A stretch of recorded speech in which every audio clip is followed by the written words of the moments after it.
This is The Law Show on CL 650. Now back to the show. Down to the doctor. Down to the doctor. Hey, and welcome back to the show. It is The Law Show on CL 650. Joining me in studio, Joe Murphy from MurphyBattista, QC, and Bill Dick from the Kelowna office there. We're talking about a very sensitive subject here, the federal government proposed legislation going forward around assisted death for people who are, really terminally ill.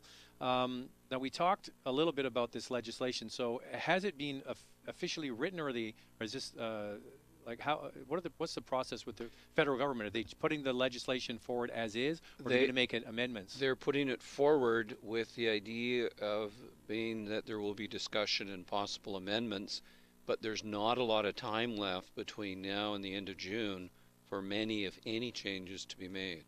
Because that's the deadline the Supreme Court has put in place. That's the reality. Otherwise, this process would take far longer.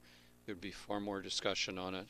Do you think that's a good, having a deadline makes people focus on the task at hand and keeps everybody's eye on the ball? Do you think that's a good idea on the Supreme Court's part? The Supreme Court knew that it needed to set a time deadline. Otherwise, this thing could go on forever before the law was changed. And what they said when they gave the government 12 months to change the law, they said, but in the meantime, if someone wants to apply to the court for permission to end their life, they can do so. And there was a case recently in BC of a woman who applied to court, and she wanted the court to not only approve that this could be done, but to relieve the doctor, the nurse, and the pharmacist from any criminal responsibility, because it was the doctor and the nurse and the pharmacist who were going to be assisting with the death, and that was a decision about a month ago.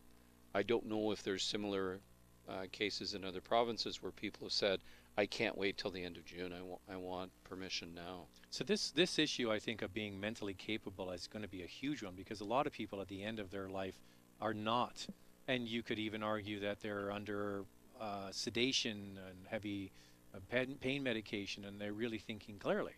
I mean, that could be argued that they're not really capable. Well, the dilemma is if you leave it late enough, the ability of a person to make a decision disappears.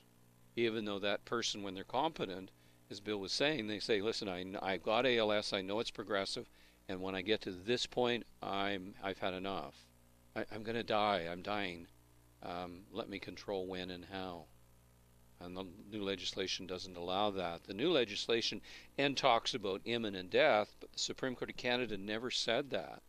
They said as long as there's proper consent and there's a grievous and irremediable medical condition causing intolerable suffering.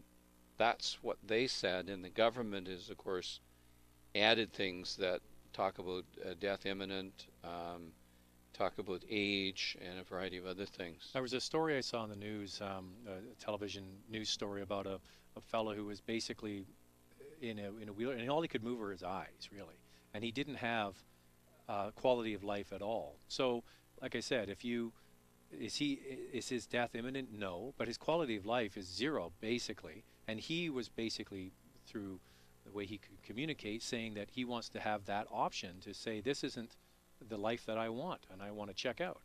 So there's nothing in this, and that's basically what the Supreme Court's saying. Is if you read it again, Joe, is if the suffering is intolerable, and the condition is grievous and irremediable, which includes illness, disease, and disability. So he's not going to get better. His life is not. He doesn't have a high quality of life, and he wants to end it. That's what the Supreme Court is saying. With the federal law being put forward, stipulates doesn't go that far. And the irony is that one of the two people who were before the Supreme Court of Canada did not have imminent death, and it was about quality of life. That was the main issue. And the Supreme Court of Canada said in those circumstances she should have the right, with dignity under the Charter, to end her life. The government, in terms of what they're proposing, doesn't deal with that. They've left her out. Do you think that it's going to take several rounds with the Supreme Court to narrow down the definition at their level, to send it back to Parliament, to rewrite these laws over the next 10 or 15 years, to get us to the point where they kind of decide.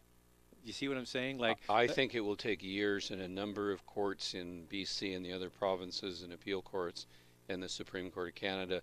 It'll take them years before the expression I use, the dust settles and we know what the program is.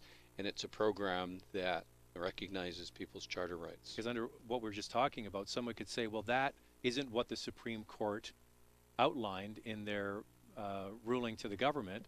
You didn't use their own wording and follow their rules. You changed it to what you wanted to do. Therefore, they make an appeal, and it has to go back and get rewritten again. See, the dilemma the government faces is there are people that say this is just bad, and there are people opposed to any change in the law which allows any form of assisted death. Well, So you've got the government dealing with the people in favor of it, the people very, very opposed to it, and you've got the Supreme Court of Canada, which has set out a map for them to follow, which they really haven't followed very carefully. So it's complicated. And you have the compounding problem of a lot of the hospital infrastructure that we have set up across Canada was set up through religious organizations. I mean, the big hospital downtown is called St. Paul's. It's not called Downtown Hospital, it's St. Paul's. So these are religious groups that help start these hospitals. They must have some input of the physicians at those hospitals. Maybe you don't want to get involved in this. It's going to be a problem, I think, in circumstances, like you said, where you have hospitals who say, based on our religion, we're not interested in involving ourselves in this as a policy. It's going to be a problem in smaller communities when you don't have very many physicians, or maybe only one or two physicians, and they say, I'm not interested in doing this. I'm not, I didn't go to medical school so I could kill people. And I know that in Quebec they've already put in place their own legislation, similar, but it's different. And I was listening to the CBC, and they had a number of physicians who were being interviewed, and a lot of them said, I'm not interested. I like the Oregon model better, where the people administer it themselves. I'm not interested in actually having to engage in that process. The problem, like I said, is going to be in smaller communities. It's going to be where they might not have the ability to have a physician who's interested in doing that. So what about power of attorney? When you have a spouse and you set up your will, you have power of attorney for each other. Can you explain what that is and what the limits of that authority is? Well, a power of attorney allows a person to give to someone else their right to make decisions. It could be limited. You can make decisions about my property, or you can make decisions about my assets. Or it can be broader. You can make decisions about everything, including my medical decisions. A power of attorney can have a clause which says, I'm giving you these rights, and even when I lose my ability to understand what's going on, I want to continue giving you those rights. So it's got an enduring clause which said, your authority will carry on even if my competence hasn't. But I don't think that the power of attorney could ever give someone the right needed to provide a consent that's required in the assisted dying legislation. It's got to be that person making the decision voluntarily without any pressure. And that's the issue that's been a concern for everybody on both sides of the argument is vulnerability.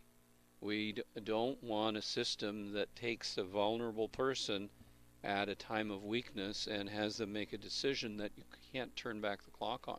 But don't we have a situation where if you have power of attorney and someone is, in hospital, and that you have the ability to say do not resuscitate or to take them off life support? So that's different than taking an active step to end their life. Yeah, that's the difference. Yeah, because I would suggest that when you say take them off life support, you are going to bring about their death. So it's a fine line. True. Well, life support, yeah. DNR, do not resuscitate, is different because the person has arrested, and the question is, do you want to attempt to resuscitate them?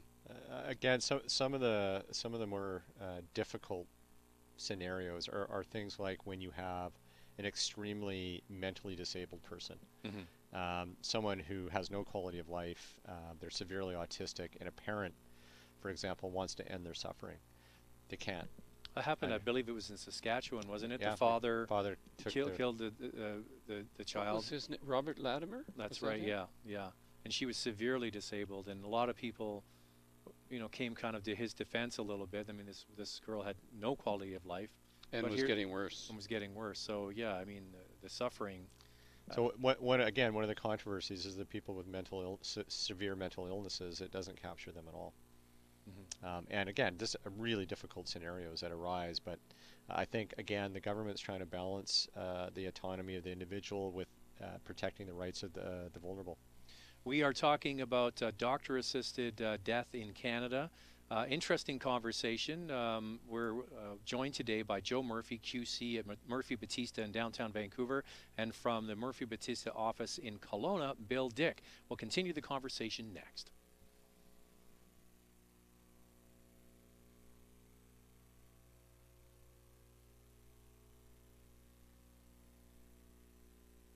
There's more of the show still ahead. This is The Law Show on CL 650.